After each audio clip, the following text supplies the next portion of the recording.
Voilà, bien-aimés, nous nous retrouvons encore pour notre deuxième partie. Il persévérait dans les enseignements des apôtres.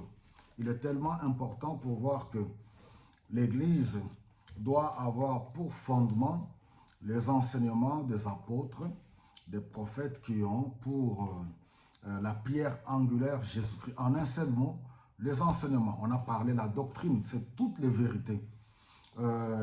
Les enseignements, parce que le mot doctrine veut tout simplement dire enseignement, qui y a pour sous-bassement les Saintes Écritures, c'est-à-dire Jésus-Christ. Alors, aujourd'hui, nous allons lire dans Galates au chapitre 1er, nous voyons le verset 6 qui nous dit, c'est l'apôtre Paul qui est l'auteur de cette lettre, il dit « Je suis stupéfait de la rapidité avec laquelle vous vous détournez de Dieu. Il vous a appelé par la grâce du Christ et vous vous regardez à une autre bonne nouvelle. En réalité, il n'y en a pas d'autre. Il y a seulement des gens qui vous troublent et qui veulent changer la bonne nouvelle du Christ.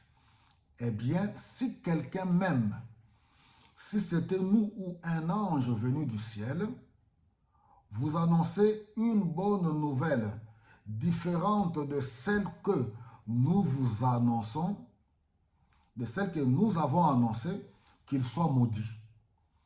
Je vous l'ai déjà dit et je le répète maintenant, si quelqu'un vous annonce une bonne nouvelle différente de celle que vous avez reçue, qu'il soit maudit.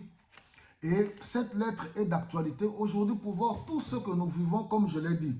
Dans le message précédent, voilà, un homme peut se lever d'un bon matin. Il a eu ses rêves à lui, il a mangé, nous ne savons pas quoi, il se lève d'un bon matin et puis voilà.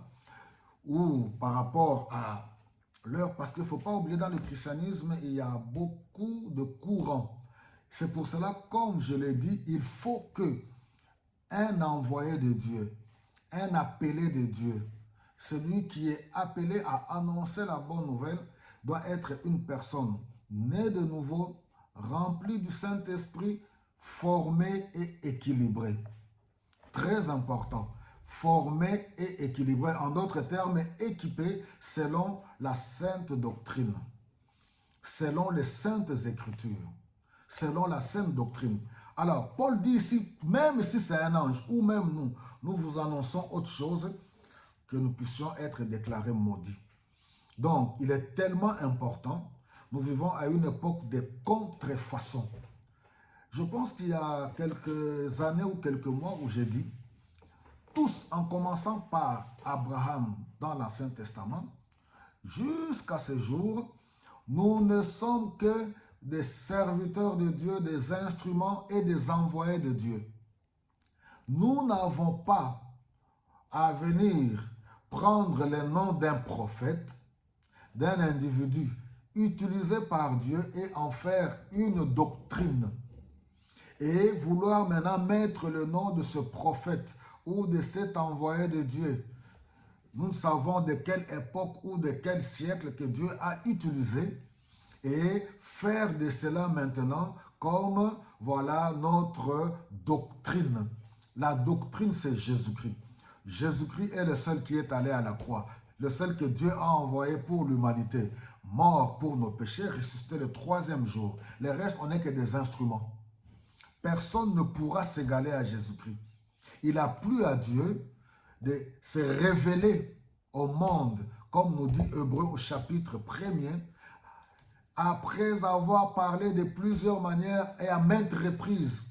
Dieu nous a parlé par des prophètes, Dieu nous a parlé de plusieurs moyens, mais dans ce temps qui sont les derniers, Dieu a envoyé son Fils qui est le reflet de son image. C'est en lui que Dieu a remis toutes choses. Il est la tête de l'Église. Donc, je prendrai beaucoup de temps à insister là-dessus. Il ne suffit pas seulement de dire « je suis chrétien, je vais à l'église ». Non, c'est tellement profond pour comprendre que la doctrine, les enseignements que nous recevons, la doctrine que nous avons, là où notre foi est bâtie, cela va influencer notre mode et notre style de vie. Cela risque même d'hypothéquer notre éternité. C'est pour cela qu'il nous faudra une bonne doctrine. Il ne suffit pas seulement de dire, voilà, je suis chrétien, voilà, j'écoute la parole de Dieu. Comme je l'ai dit dans mon message précédent, vous allez voir, oui. N'est-ce pas qu'il y a beaucoup de communautés où il y a des doctrines des démons, des doctrines de la sorcellerie, on met en avant les sorciers, on met en avant les anges, on met en avant toutes sortes d'idéologies et de pensées. Mais Christ n'a pas la place primordiale. C'est pour cela que le Seigneur nous aide par le Saint-Esprit, oui, que nos enseignements soient bâtis sur Jésus-Christ, qui est la pierre angulaire, qui est l'alpha et l'oméga, qui est le premier et le dernier, qui est le commencement et la fin. Car c'est en lui que toutes choses ont été créées. Que Dieu vous bénisse abondamment.